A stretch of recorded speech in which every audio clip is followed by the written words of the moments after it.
avoid common pitfalls, and even spot some opportunities some other people might miss.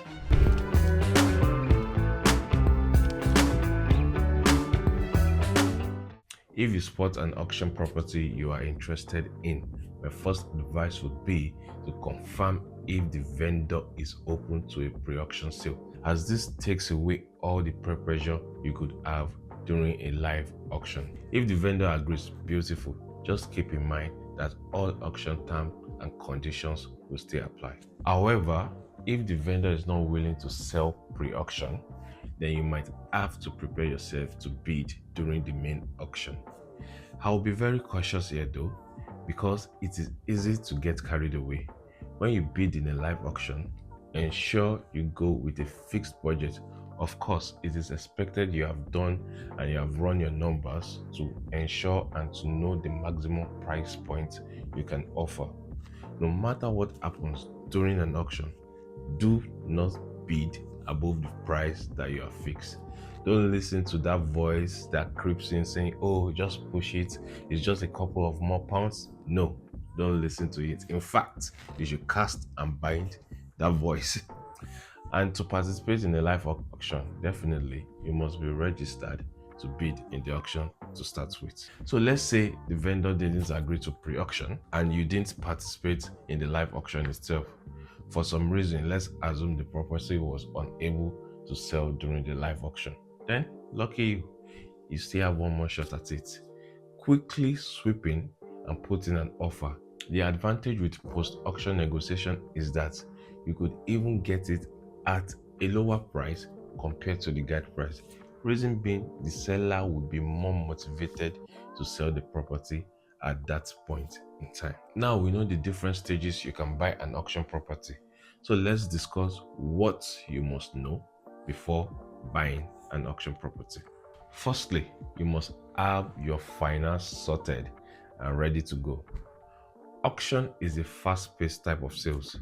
Unlike conventional property sales where you have an ample time to sort your mortgage or whatever your financial preferences, auction on the other hand is way more restricted in time.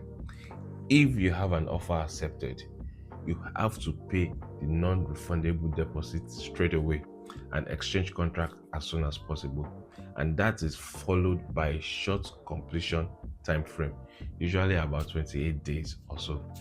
Of course, all these terms and conditions will be clearly stated in the auction terms.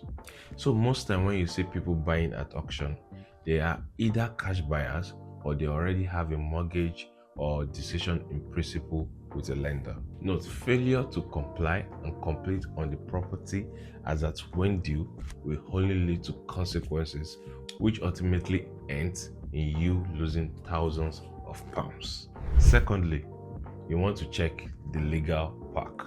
You must take your time to meticulously read the legal pack of an auction property. Every issue or problem that the property has will be captured in the legal pack. However, legal pack can be lengthy, and because of that, a lot of people just skim through it and in the process miss out on some important information.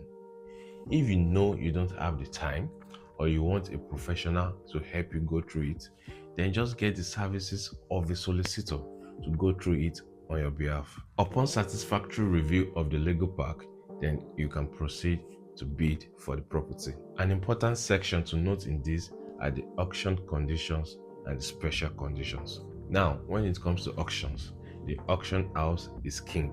Whatever their condition is, even if it is ridiculous, you ain't got no choice.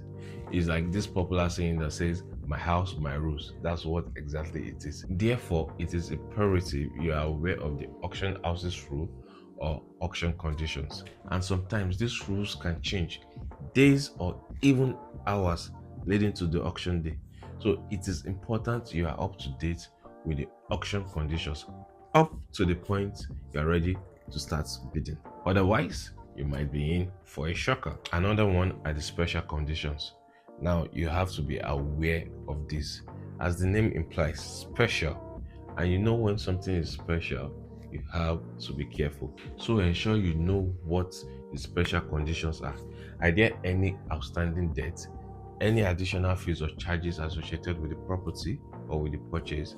Confirm if there are any restrictive covenants. If all is good, well, then you can proceed and bid for the property. I believe the main point with auction is that you must be well informed. You need to cross all your T's and dot all your I's. Then you should have no problem. In fact, auction properties are well known to produce some of the best property deals. So if you are not frightened with the efforts required, nor the stringent conditions and timelines that comes with auction, then happy days. Remember, it's all about doing your due diligence.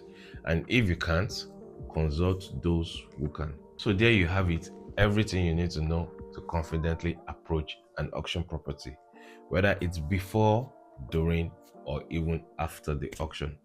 Remember, knowledge is your biggest advantage.